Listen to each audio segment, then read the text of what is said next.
नमस्कार, मैं हूं प्रशांत द्विवेदी। आप देख रहे हैं अपना शहर अपनी खबर। पेश है आज की हेडलाइन। बचत भवन परिषद में आयोजित किया गया कृषि मेला। डीएम डॉक्टर चरणजीत सिंह बख्शी ने किया शुभारंभ। आईएमए के डॉक्टरों ने भारत सरकार स्वास्थ्य संबंधित नीतियों को किया विरोध।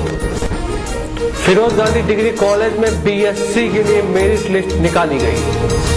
शाम की बारिश में लोगों को फिर दिलाई राहत की सांस। वहीं बिजली कटौती ने किया लोगों को परेशान। समाचार अब विस्तार से। कई संस्थाओं के संयुक्त तत्वाधान में आज बचत भवन में विशाल किसान मेला लगाया गया, जिसमें मुख्य रूप से चर्चा की गई कि किस तरह से किसानों की खेती को बना सकते हैं उपजाऊ। इस मौके पर जैविक खाद्यों के बारे में भी दी गई जानकारी।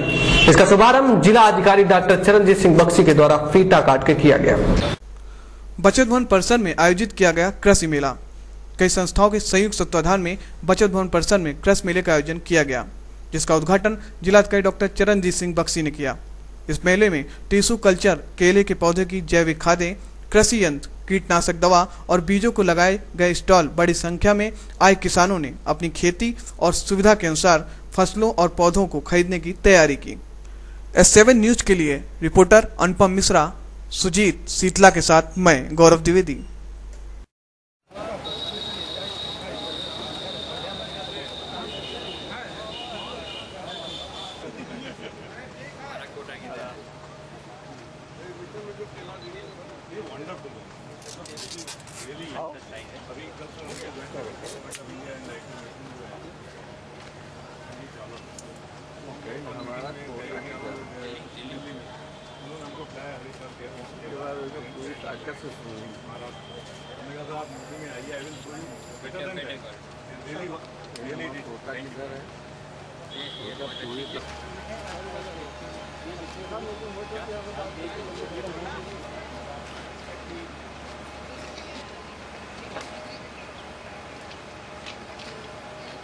उद्यान सर इधर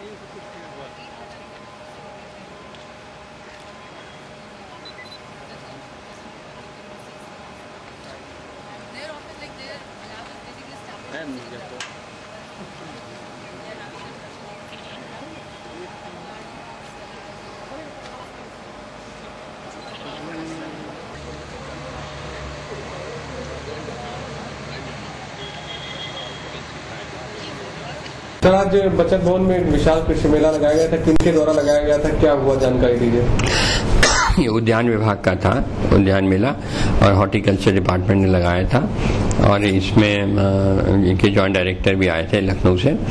तो बहुत अच्छा मेला था और इसमें केला, आम, पपीता और शिमला मिर्च, ऑर्डिनरी मिर्च, इस तरह की कई चीज़ों का कि किस कब बीज भी थे, कई किस तरह से लगाया जाए, कब लगाया जाए।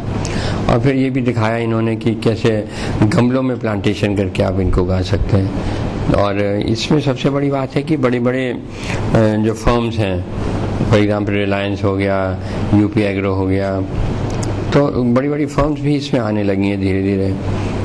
तो ये इस बात का संकेत है कि इसमें पोटेंशियल देखा इन्होंने केला में। अब मुझे उन्होंने बताया कि करीब 1 एकड़ में 2 लाख रुपए का केला हो सकता है। तो एक तरह से कैश क्रॉप हो गया। इतना तो हम गेहूं और धान उगाएं, 1 एकड़ में इतना नहीं मिलता, 20-25 हज़ार हो जाता मैक्सिमम। तो एक कैश क्रॉप है, इसको हम कितना लगाएं। और फिर इन्होंने केले का जो साइज है वो भी अच्छा था। तो फिर कई फर्म्स आ गई, जैसे पंजाब की एक फर्म थी, केरला की एक फर्म थी, बेंगलोर की एक फर्म थी। इस तरह से ये सारी फर्म्स आ गई हैं जो कि हॉर्टिकल्चर में बहुत इंटरेस्ट ले रही हैं। और इसके साथ साथ पेस्टिसाइड है और भी मैन्योर है, खाद वाद है, पैकेट करके केचुआ वाली खाद भी है। तो इस तरह से इस साइड में बहुत अटेंशन है और बहुत स्कोप है, क्योंकि अगर स्कोप नहीं होता तो बड़ी बड़ी फर्म्स इसमें एब्जॉर्ब नहीं होती। फिर एक काउंटर बना था जहाँ कूपन कट रहे थे, तो 3 कूपन हैं। एक कूपन काश्तकार खुद रखेगा, एक वो देगा उस फर्म के नाम जिससे वो चाहता है, और तीसरा जो है दफ्तर में देगा।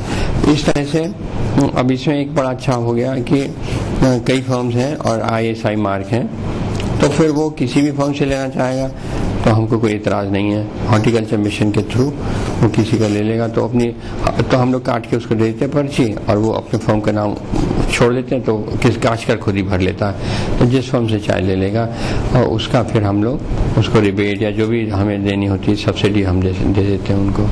तो इस तरह से एग्रीकल्चर इंस्ट्रूमेंट्स बड़े थे, जैसे यूपी एग्रो है, यूपी स्टेट एग्रो जो कि इम्प्लीमेंट्स ही बनाता था, बहुत हुआ है, पर आजकल वो इसमें आ गया, इम्प्लीमेंट्स के साथ वो खाद भी बीज भी बना रहा है।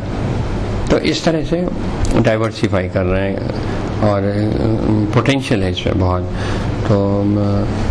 तो बहुत अच्छा मेला, बहुत इंफॉर्मेटिव था और काफ़ी कुछ जानकारी मिली इसको।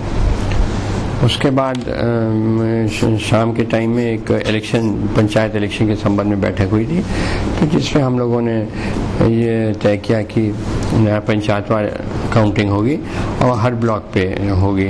तो हर ब्लॉक में फिर कई कमरे होने चाहिए, इतने कमरे हो जाए, 2 स्ट्रांग रूम होने चाहिए, फिर एक ऑब्जर्वर के लिए कक्ष होना चाहिए। तो इस तरह से जितने न्याय पंचायत हैं, से फॉर एग्जाम्पल 8 न्याय पंचायत हैं और 2 स्ट्रांग रूम हो गए 10 और एक ऑब्जर्वर कमरा तो 11। तो जितने न्याय पंचायत उस ब्लॉक में वो प्लस 2 स्ट्रांग रूम प्लस एक ऑब्जर्वर कमरा। तो इस तरह से हम लोगों ने इसी तरह अब हमारे 15 जैसे ब्लॉक रह गए, बाकी नए ज़िले में चले गए, तो अब 15 फिर हम लोगों ने स्कूल, तो वहाँ पर ब्लॉक लेवल पे कौन सा स्कूल रखा जाए, ये फिर वीडियोज़ भी थे, जिम भी था, ये भी तय हो गया और इसकी सूची हमने आयोग को भेज दी है कि हम यहाँ कराएंगे। तो इस तरह से अब यह है कि जैसे इस समय जो इलेक्शन होंगे 15 सितंबर ऑनवर्ड्स, वो ग्राम पंचायत सदस्य के, फिर प्रधान के, और उसके बाद फिर क्षेत्र पंचायत सदस्य के और जिला पंचायत सदस्य के। तो जो प्रमुख होता है या अध्यक्ष जिला पंचायत होता है वो इनडायरेक्ट उसकी सिलेक्शन होता है, और ये जो 4 पद हैं जो मैंने पहले बोला वो डायरेक्ट है।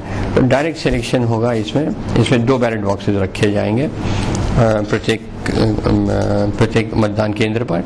एक बैलेट बॉक्स में तो डालेंगे प्रधान और ग्राम पंचायत सदस्य के, और दूसरे डब्बे में डालेंगे क्षेत्र पंचायत के सदस्य, जिला पंचायत के सदस्य। तो इस तरह से उस पर लिखा भी रहेगा डिब्बे पे क्या क्या डालेंगे बैलेट बॉक्स के ऊपर। और पहले मतदान अधिकारी के माध्यम से जाएगा, वो डाल देगा, उसको 2 कागज दिए जाएंगे बैलेट पेपर, वो डाल देगा। उसके बाद सेकंड मतदान अधिकारी के पास आगे जाएगा, वहाँ भी 2 पर्चे मिलेंगे, वहाँ पे अपना वो लगा देगा क्या है, इस तरह डालते वो बाहर निकल जाएगा। तो इस तरह से अब इसमें काउंटिंग का समय बहुत, क्योंकि अभी तक पंचायत इलेक्शन ने मॉडर्नाइज नहीं किया अपने आप को। पंचायत इलेक्शन में जो बैलेट बॉक्सेस हैं वो ईवीएम नहीं है, इलेक्ट्रॉनिक वोटिंग मशीन नहीं है, वो पुराने ढर्रे के पुराने दकियानूसी डब्बे हैं, उसमें डालेंगे। तो फिर काउंटिंग में भी इलेक्ट्रॉनिकली काउंट करना आसान होता है, पर यहाँ हम लोग काउंट ही नहीं कर सकते, तो काउंट मैन्युअली काउंट करेंगे।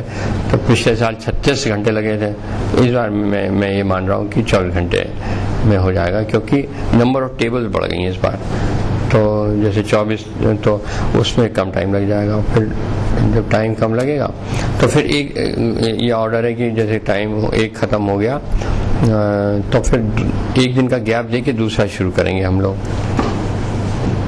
और स्ट्रांग रूम जो है, हर एक कमरे में जो 2 स्ट्रांग रूम होंगे, एक स्ट्रांग रूम में 1 डिब्बा रखेंगे ग्राम पंचायत का और सदस्य का और प्रधान का, और दूसरे डिब्बे में जिला पंचायत और क्षेत्र पंचायत का रखेंगे सदस्य का।